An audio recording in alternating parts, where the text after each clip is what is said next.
sidang tuntutan yang dibacakan di Pengadilan Negeri Bandung, Selasa 11 Januari 2022, Guru Cabul Heri Wirawan dituntut hukuman mati oleh Jaksa Penuntut Umum Kejati Jabar. Hal itu ditunjukkan pada Heri lantaran telah meruda paksa 13 siswa di Bandung beberapa waktu lalu. Dalam sidang tuntutan tersebut, Heri Wirawan diketahui hadir mendengarkan tuntutan. Siang hari ini, kami telah membacakan tuntutan pidana kami atau rekusitor kami yang tebalnya lebih dari 3 halaman. Tapi tadi tidak bacakan semuanya. Ingat efisiensi dan kemudian waktu.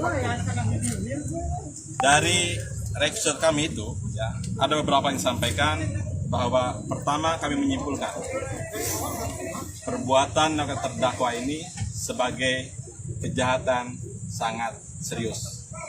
The most serious crime.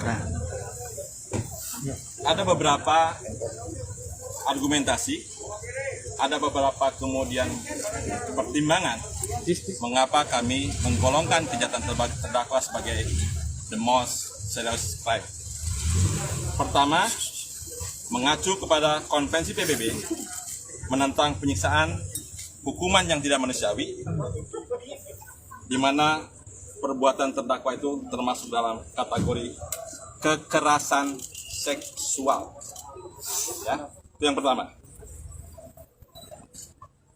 Yang kedua, teman-teman sekalian, kekerasan seksual yang terdakwa ini dilakukan terhadap anak-anak didik, anak-anak perempuan asuhnya yang berada dalam relasi kuasa.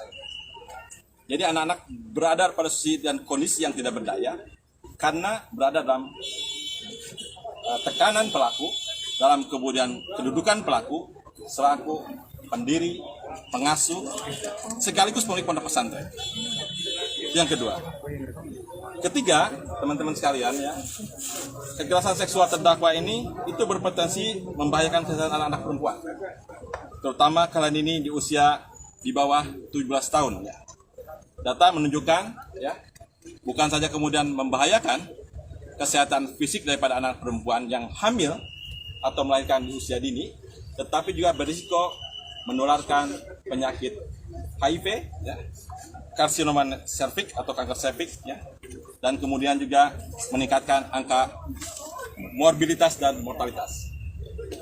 Keempat, teman-teman sekalian, perbuatan yang terdakwa itu tidak hanya menyerang kehormatan fisik, tetapi juga berpengaruh terhadap kondisi fisiologis dan emosional para santri secara keseluruhan.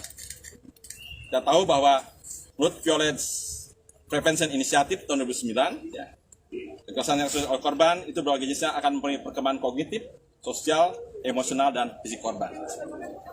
Kelima, teman sekalian, itu kekerasan seksual terdakwa itu bersifat terus-menerus dan sistematik. Saya ulang kekerasan seksual terdakwa itu akan terus-menerus dan bersifat sistematik, bersifat sistemik. Bagaimana dia mulai merencanakan, mulai kemudian mempengaruhi anak-anak korban itu untuk mengikuti nafsu seksnya, dan kemudian dilakukan tidak mengenal waktu, baik pagi, siang, sore, bahkan malam hari, ketika anak itu atau anak-anak lain dalam keadaan istirahat tertidur. Keenam, ini yang menjadi alasan pemberatan kami, terdakwa menggunakan simbol-simbol agama dan pendidikan untuk memanipulasi dan menjadikan alat justifikasi bagi terdakwa untuk mewujudkan niat jahat dalam kejahatan. Jadi inilah yang kemudian membuat membuat sebagian anak itu kemudian terpedaya karena manipulasi agama dan manipulasi simbol-simbol pendidikan. Ketujuh, teman-teman sekalian, tentu saja perbuatan terdakwa itu menimbulkan dampak luar biasa, keresahan dan ketakutan sosial, atau social fair. Presiden pun, kepala negara, ibu negara sudah sampai menaruh perhatian terhadap kejahatan terdakwa. Dan terakhir, perbuatan terdakwa berpotensi menimbulkan korban ganda. Karena satu, menjadi korban kekerasan seksual, kedua juga kekerasan ekonomi dan fisik yang menimbulkan dampak sosial dan berbagai aspek. Atas dasar itu, teman-teman sekalian, maka dalam tuntutan kami, kami pertama menuntut terdakwa dengan hukuman mati. Satu ya. Sebagai bukti, sebagai komitmen kami untuk memberikan efek jerah pada pelaku atau pada pihak-pihak lain yang akan melakukan kejahatannya. Kedua, ya, kami juga menjatuhkan atau meminta pada hakim untuk menjatuhkan pidana tambahan, ya, berupa pengumuman identitas, ya, agar tidak dapat disebarkan, ya, melalui pengumuman hakim, dan hukuman tambahan berupa tindakan kebiri kimia. Ya. Ketiga, teman-teman sekalian, ya, kami juga meminta pada hakim untuk menjatuhkan pidana denda sebesar 500 juta rupiah, subsidiar selama 1 tahun kurungan, dan kemudian mewajibkan pada terdakwa untuk membayar restitusi pada anak korban yang total keseluruhan sebesar 330.520.186 rupiah. Nah, ini yang menarik ya teman-teman sekalian.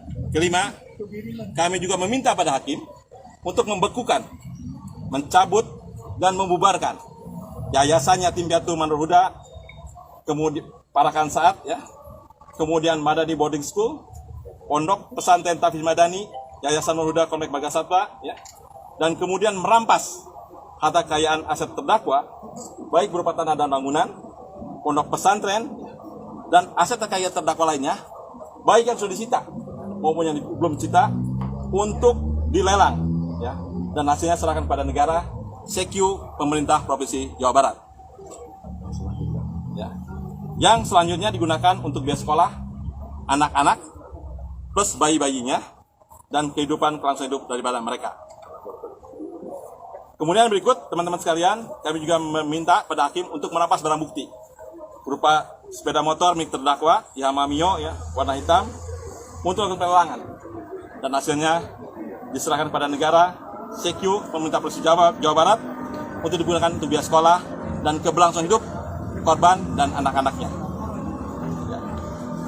Itu teman-teman sekalian. Dan terakhir, kami juga kemudian membebankan biaya perkara sebesar Rp5.000 untuk dibayar ditanggung oleh negara.